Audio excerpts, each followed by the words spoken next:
let's just look at where Mr. Brown is this week. There's been two main mantras coming out of Gordon Brown in recent times.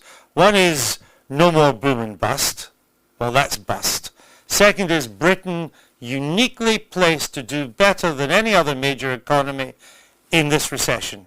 And the IMF this week said that's not true. We're among the major economies the worst placed. What do you say?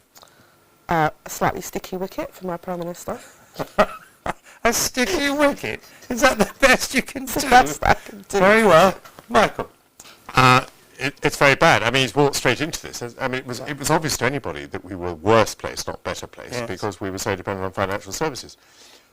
What's also been very bad, I think, for him this week is that both interviewers and, of course, David Cameron have tried to get him to admit any sort of culpability. Just admit that we're now in a bust. Just admit that you've got this wrong. Just admit that we're not best placed to face this recession. And, of course, he won't do any of that. It's the old student politics thing where he just keeps talking and he shies away from the issue.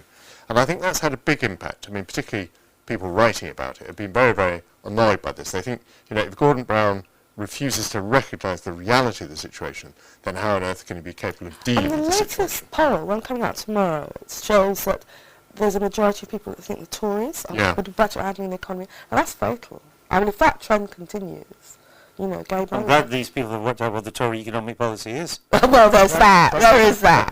But that is rather the point, isn't it? Yeah. Well, that's how bad it is. Yeah, that's how bad it is. People knowing what the Tory... Here's another thing that's got not really a matter of party politics, but is bad for everybody. The Institute of Fiscal Studies, I mean, we talk about this a lot, the Institute, because it's very highly regarded. I'm not sure people at home know what it is.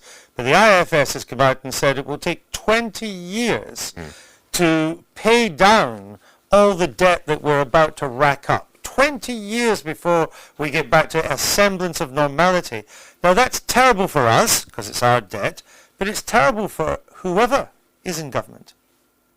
Yes, and they're talking about also, are they not, needing a 20 billion reversal in our finances? In other words, some combination of spending cuts and tax increases that comes to 20 billion in the next few years. Are we right to take, when we speak of the IMF and of the IFS, to take them seriously? We're right to take their predictions seriously. I think we are right, because they don't have a party political axe to grind in British terms.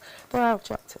And surely now this fits in with people's own experience. I mean, yeah. I think since the turn of the year, we're getting these really bad numbers coming through, and people can see it. Either they've lost work, lost their job, or they know family members, friends who've lost jobs. So, I mean, it isn't like there's a parallel universe anymore. I think last year it was like that. They were hearing figures, but it wasn't affecting them. But you don't hear that talk this year. This year, it's affecting them. My colleagues that represent manufacturing towns are saying since Christmas, they started to see the job losses, started to see the impact. Well, because the losses are coming, or people are going on to 3 or 4 day weeks, and they can feel it. We had another bailout this week, Michael, it's time of the car industry. It's almost another week, another bailout. I mean, people must be wondering, can we go on doing this? And where's the money coming from? I'm not entirely sure where we're bailing out the Tata family. These are very wealthy people, some of these people that own our car industry. Well, I think that has two big effects. The first is that people who were asking to lend money to this country from outside must be wondering when this money is going to run out. How can the government keep on bailing things out? Is this a credit-worthy country? The other thing is that people who don't work in banks and people who don't work for the car industry want to know why these industries are being favoured. And this is the point, I think, of the French protest today, but I think it will happen in this country as well. If you work for a small or medium-sized company, you want to know why it is that the banks have been rescued, but you haven't been rescued. Now, there may be good reasons, but there's no reason why a voter will understand them. No, if you work for Woolworths, you'll be thinking pretty hard done by now. Do you think the Prime Minister we were talking about it in here as it was going on, do you think the Prime Minister was struggling a bit at PMQs today? The brown bounce seemed to have gone a bit flat. A little less bouncier, yeah. Because he doesn't have an answer to these questions. By the way, and another little blow, he says everything is part of the global downturn. The Spanish bank Santander that owns Abbey has just declared a €9 billion profit and has also offered to repay all the people who were swindled by Madoff. So, I mean, the idea that all banks have done equally badly, it simply isn't so. But the Spanish banks were much more strictly regulated. Exactly, that is my point. Right, and who was responsible for regulation for the past 12 years? That is our point. I think you may be right, but I will have to check. and just make sure. The other thing that when we were watching PMQs yesterday and then talking about after was that it may be because the defences of the tax have been used too often, but the Gordon Brown line, this is a global recession. It's the do-nothing Tories. We are better placed than anybody else. They seem to be running out of steam as sound bites. Well, it may be that we have particular scepticism here in the Westminster Village. They've certainly worked hitherto. Whether they'll continue to work, we're going to see. Explain to me, I'd like to start with you, Diane, on this. What is the scenario that leads us to a Brown victory? Take your time.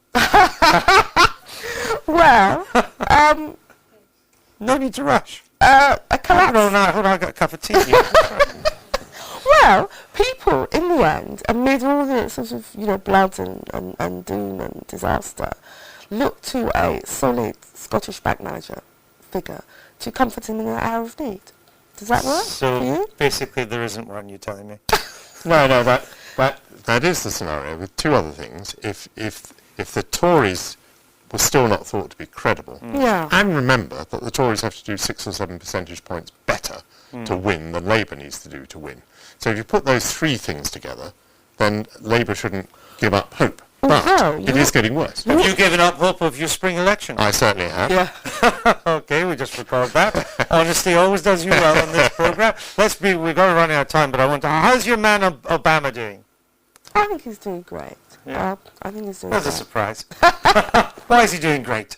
Well, he's got his bailout package. But his package through, it may just be completely the wrong policy, we'll see. Well, but he's got it through. He's announced he's going to close down Guantanamo, which has pleased a lot of his Liberal supporters. So far, so good. Okay.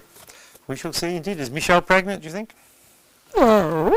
Do you know something I don't? Some of the rumours doing the rounds.